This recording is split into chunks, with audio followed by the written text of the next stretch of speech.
እንደዚህ አትይኛለ እንዴ ያፈጣል አረው ዞር በል እኛ በናፍቆት ጦዘን ከርመናል እነሱ አቴኝ ይተፋፈራሉ ኧረ ይሄማ ተው እንጂ ተው ናፍቆታችን እንዲብስ አታደርጉ እኛ እኮ አይናችሁን እያየን ሁላ እኮ ነው በናፍቆት የምንወድቀው እያወቃችሁ ነው ታውቃላችሁ አይጠፋችሁም መቼስ አማቼና ያው ቅማምዬ ማለት ነው ምንም ይሉኝ ግርም ቆይ እኔ የምለው እህትና ወንድም ናቸው እነዚህ ልጆች የሆነ ወንድማችሁ አጠገባችሁ ተቀምጦ ካልተመቻችሁ የሆነ ሙር ታራምዳላችሁ በተለይ ደግሞ የሆነ ተንኮስ ካደረጋችሁ በቃ በድጋሚ አጠገባችሁ እንዲቀመጥ አታደርጉ ያዙ ይልቀቁኝ ይቺን ሙድ አራምዳችሁ አታቁም ሀገር ላይ ታውት እስቲ ቢወራ ያልቅም ለማንኛውም ማለት ነው የልጅነታችን ጊዜ ሰላም ጤና ይስጥልኝ ውዶቼ ሰላማችሁ ይዛልኝ በያላችሁበት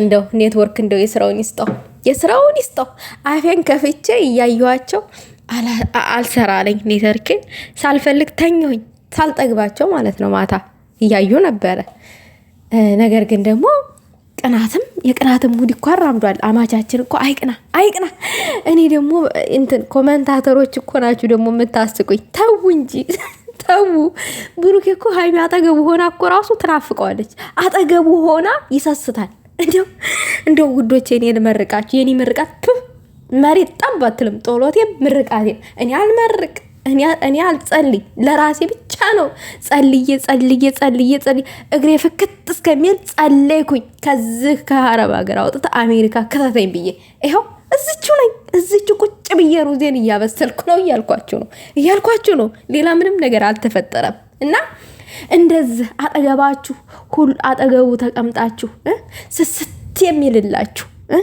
አጠገባችሁ አስቀምጧችሁ ሁላ ማለት ነው አሌለ በቀናት ንጉድ የሚል ባል ይስጣችሁ አፍቃሪ ይስጣችሁ ከልቤ ነው የመረቅኳችሁ እግዚአብሔርን ወለም ዘለም የማይል የኔ ስስት የኔ ብርሃን የኔ ፀሐይ የኔ ድክመት የኔ ሁሉ ነገር ካንቺ ውጭ እኮ እኔ ዓለም አትታየኝም ፍክት ብላ አንቺ ነሽ የኔ ዓለም የኔ ፀሐይ ብሎ እንደዚህ ሽሩሩሩ ብሎ እንደ ሃይሚዬና እንደ ብሩኬ ማለት ነው ፍቅር ይስጣችሁ አዎ አጠገቡ ሆና ተቀምጣ ራሱ እስቲ ዘወር በል አማቼ ሲባል በኮሜንት እኔ ምለው ቀንታ አይሆንም ከዛ ሃይሚዬ ደግሞ የኮሜንታተሮችን ልብ ምታዳምጣ ከዛ እንደዚህ ገፋ አደረገችው አልተቻለም አሁንም በቅናት አልተቻለም ከዛ ደግሞ ቅማምዬ ደነገጠች የግራ ጎን መሆኗን ረስታ እኮ ነው ገፋ ያደረገችው ይረሳል የግራ ጎን መሆንሽ አይረሳም እኮ ቅማምዬ አይረሳም እንደው ባይሆን ኮሜንታተሮች ነው ትሻቸው እንጂ ኮሜንታተሮች ለምንድን ነው ሰውን የምታስቀኑት ሰውን ማስቀናት እንደዚህ ይቻላል እንዴ ተው እንጂ አታስቀኑ የሰው ልብ ምት እንደዛ አትጨምሩ የሰው ስስት የሰው ናፍቆት አትጨምሩ አጠገቡ ሆና እኮ ስስት ንፍቅፍቅ ነው የምትለው እንደዚህ አጠገቡ ሆናችሁ ንፍቅ የምትሉት ምናምን የምትሉት ነው የሚላችሁ የሚናፍቃችሁ ናፍቆት የሚጨምርላ የለም እኮ ውዶች እንደዛ አይነት ፍቅር የለም እነ ቡርኬ ጋር ብቻ ነው ያለው ግን እነሱን ሳይ ማለት ነው አፍቅሬ ይለኛል በቃ ይሆናል ሌላ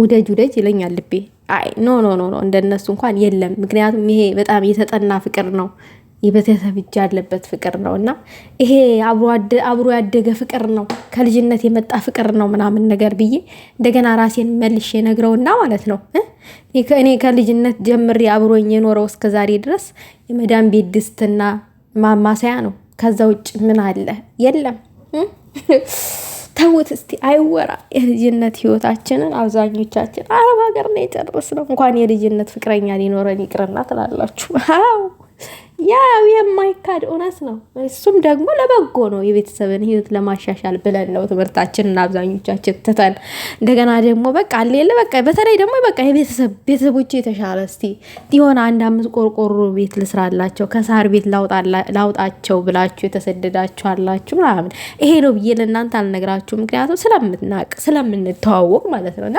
ለበጎ ነው ውዶቼ እንዳይሰማችሁ ምንም እንዳይሰማችሁ እድሜ ጤና ይስጣችሁ እንደገና ደግሞ ማለት ነው ሀብት ይስጣችሁ ውዶች። የተንደላቀቀ ትዳር ይሰጣችኋል። ቀጣይ ተስፋ እንዳትቆርጪ።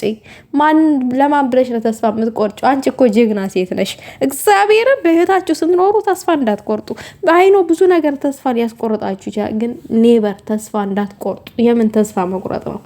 እና እኛ ጀግና ነን፣ እግራለን፣ እጃለን፣ እንሰራለን። ከሰው ተግባብተን ተከባብረን መኖር እንችላለን። ስለምንችል ነው አንድ ቤት ውስጥ 8 ዓመት 10 ዓመት ቁጭ ብለን የምንሰራው። ይሄ ትዕግስት እኛ ጋር ባይኖር ኖሮ አንቀመጥምም አንሰራምም። እና ውዶቼ እንዳይሰማችሁ እና ብሩኬና ሀይሚ ደግሞ ስለመጣችሁ ደስ ብሎናል። የኛ አቃጣዮች፣ የኛ ተወዳጆች፣ የኛ ስስቶች። እኔ እናንተን ፍቅር ሳይ አፍቅር ይለኛል መንፈሴ፣ ግን አላፈቅርም። ይህንን እንድነግራችሁ ፈልጋለሁ። በስተመጨረሻ ብሩኬ ደግሞ አትቅና፣ አማቼ አትቅና። እስቲ እኛም ፍቅራችንን እንግለጥ፣ እኛም የልብ ምታችንን እንግለጥ። እስቲ እንግለጥ፣ እድል ይሰጠን። አንዳንድ ጊዜ እንኳን በስተትም ቢሆን እንዲህ ተው እንጂ አማቼ ተው እንጂ። ለማንኛውም ግን ደስ ይላል እንደዚህ ምናምን ነገር እንደዚህ የሆነ ከሆነ ሰው ጋር ተግባብታችሁ ስትኖሩ በቃ እንደራሳችሁ የሚሆንላችሁ ሰው ስታገኙ፣ ቅብጥ የሚያደርጋችሁ ሰው ስታገኙ ምናምን ነገር ህይወት ራሱ በጣም ቀላል ነች። እውነት ቀላል ነች። ግን የሆነ እናንተ በምትፈልጉት መንገድ የማይጓዝ ሰው አለ ምናምን ግራ ግብት የሚያደርጋችሁ ራሱ ግራ ተጋብቶ ማለት ነው። ያንን እንደው ከመንገድ ያስቀርላችሁ ውዶች። እንደው የተግባባውን ይስጣችሁ። አሜን በሉ። ዛሬ የምርቃት ቀን ነው፣ ሰኞ ነው ቀኑ። በጣም ጨስ አላደረኩኝም፣ በባዶ ነው ያደረኳችሁ።